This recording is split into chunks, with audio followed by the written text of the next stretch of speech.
যে আপনি জানায় দেন, সমস্ত কায়নাতবাসীকে জানায় দেন। আল্লাহ বলেন কুল, জানায় দেন। কি জানাবে?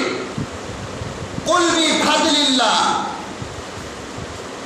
আমি আল্লাহ পাকের তরফ থেকে যে ফজল, ফাদলিল্লাহ, আমি আল্লাহ পাক যে তোমাদের প্রতি রহম করছি, সেই বিষয়টা জমিনবাসীকে জানিয়ে দিন। সুবহানাল্লাহ। কি রহম করলেন?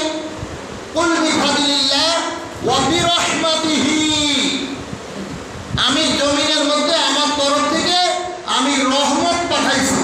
সুবহানাল্লাহ। রহমতটা কে বা কি? আল্লাহ বললেন আমি রহমত পাঠাইছি। তাহলে রহমতটা কে বা কি? প্রশ্ন আসতে পারে। আল্লাহ পাক রহমত নামে পরিচয় দিয়েছেন, ওয়ামা আরসালনাকা ইল্লা রাহমাতাল লিল আলামিন। একজন নবীকে যাকে আমি আলামিন হিসেবে কবুল করেছি, রহমাতুল লিল আলামিন যাকে আমি জামে করেছি, রহমতের মালিক, রহমত বন্টন করেওয়ালা, ওনাকে আমি জমিনে পাঠাইছি। সুবহানাল্লাহ। তাহলে আমাদের বোঝা গেল, প্রশ্ন যদি আসে যে আল্লাহ আমাদেরকে রহমত হিসেবে আমাদের নবীকে পাঠাইছে, ওয়ামা আরসালনাকা ইল্লা রাহমাতাল লিল আলামিন। আল্লাহ পাকের যত আলম আছে, আমরা তো একটা আলমে, মানে একটা জগতে বসবাস করি, একটা পৃথিবীতে। আল্লাহ পাকের আলম আমরা কিতাবে পেয়েছি, হাদিস শরীফ রয়েছে, প্রায় ৮০,০০০ আলম আছে। কত হাজার? ৮০,০০০ আলম আছে। এই ৮০,০০০ আল্লাহ পাক দিত রব্বিল আলহামদুলিল্লাহি রব্বিল আলামিন। আল্লাহ পাক যতটা আলমের মালিক, যতটা জায়গায় প্রশংসার মালিক, আমাদের নবী হলেন ওয়ামা আরসালনাকা ইল্লা রাহমাতাল লিল আলামিন। ওই ততটুকু জায়গার মধ্যেই আমার নবীর রহমত ছিল। সুবহানাল্লাহ। তাহলে আমরা সেই নবীর উম্মত। কি আমরা কি সেই নবীর উম্মত না? রহমাতুল লিল আলামিন, সেই নবীর উম্মত আমরা। বিনা চাওয়ায়, বিনা দরখাস্তে, বিনা দোয়ায়, বিনা মান্যতে আমরা আমাদের নবীর, আখিরি নবীর উম্মত হতে পারছি। সুবহানাল্লাহ। আদম আলাইহিস সালাম থেকে শুরু করে ঈসা আলাইহিস সালাম পর্যন্ত যত নবী গেছে, সমস্ত নবীরা আল্লাহ পাকের কাছে দোয়া করছে এবং আল্লাহ ওয়াদা নিছেন, ওয়াদা করাইছেন, প্রতিজ্ঞা করাইছেন। কেমন? আল্লাহ পাক ততক্ষণ পর্যন্ত কোন নবীকে নবুয়তি দান করে নাই, কোন রসুলকে রিসালাত দান করে নাই। কতক্ষণ পর্যন্ত? যতক্ষণ পর্যন্ত আমাদের নবীকে স্বীকৃতি না দিয়েছে। সুবহানাল্লাহ। আমাদের নবীকে কেমন স্বীকৃতি দিয়েছেন, কেমন মান্য করেছেন?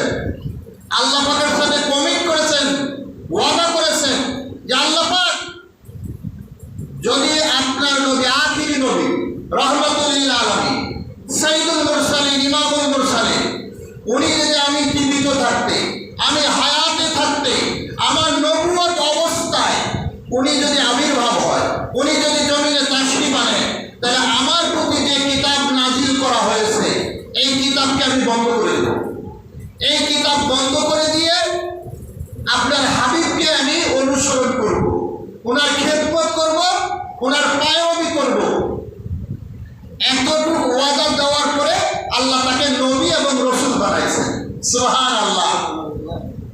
তাইলে নবুয়তি নিতে হইলেও, পাইতে হইলে, রিসালাত পাইতে হলে, কিতাব পাইতে হলে তাদেরকে ওয়াদা করতে হয়েছে আল্লাহ পাকের সাথে। আমরা কি এমন কোনো ওয়াদা করছি? রোজ আজলে কি করছি? রুহের জগতে কি করছি? আর করে থাকলেও তো আমাদের মনে নাই। আমাদের অন্তরগুলি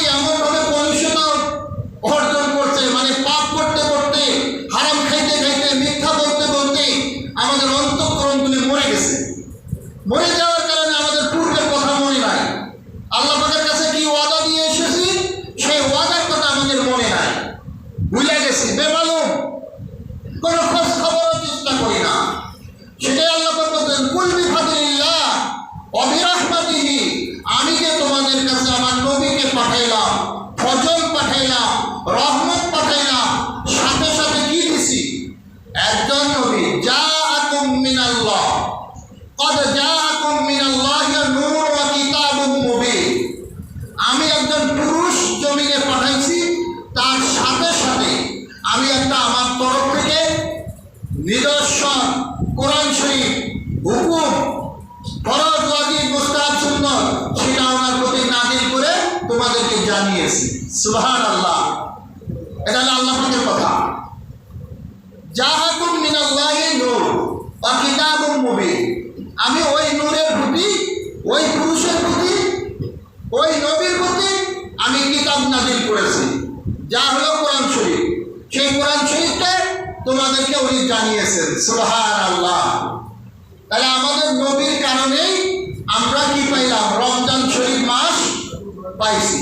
আর সেই বরকতপূর্ণ রমজান শরীফের মধ্যে আল্লাহ আরো বরকতপূর্ণ কিতাব কোরআন শরীফ নাযিল করেছেন। সুবহানাল্লাহ। তাহলে আমরা পরোক্ষভাবে, খুব গভীরভাবে যদি আমরা চিন্তা করি, খুব গভীরভাবে যদি আমরা চিন্তা করি যে আমাদের নবীকে কেন্দ্র করেই তো পাঠানো হলো, তাহলে নবী যেই দিন, যেই বার, যেই মাস, এই মাসে আসলে তাহলে সেই মাসের দাম কত? যে মাসে কোরআন শরীফ নাযিল করলে সেই মাসের মর্যাদা হয় কেমন? খুব আকল দিয়ে বুঝতে হবে। কোরআন শরীফ আসছে আমার নবীর কারণে। আর সেই কোরআন শরীফ যেই মাসে নাযিল শুরু হয়েছে, সেই মাসে 1 রাকাত নামাজ পড়লে গায়রে রমাদান মাসে 70 রাকাত নামাজের সমান। সুবহানাল্লাহ। একটা ফরজ আদায় করলে 70টা ফরজের সমান, একটা নফল আদায় করলে একটা ফরজের সমান। তাহলে নবী যেই মাসে আসলেন, নবীজি যেই মাসে, যেই দিন, যেই বার, যেই ক্ষণ, যেই সময় উনি আসলেন, ওই দিনের মর্যাদা কত? এটা আমরা চিন্তা করি না, কিন্তু চিন্তা করা উচিত ছিল আমাদের। আমাদের চিন্তা করা উচিত ছিল, তাইলে আমরা কিন্তু গুরুত্ব বুঝতে পারতাম। কোরআন শরীফকে আমরা যেরকম গুরুত্ব দেই, তাহলে নবীকে যদি আমরা কম গুরুত্ব দেই, তাইলে তো বিশ্বাস হবে না। বিশ্বাস কি হইব? কেমন উদাহরণ যদি দিই, আপনার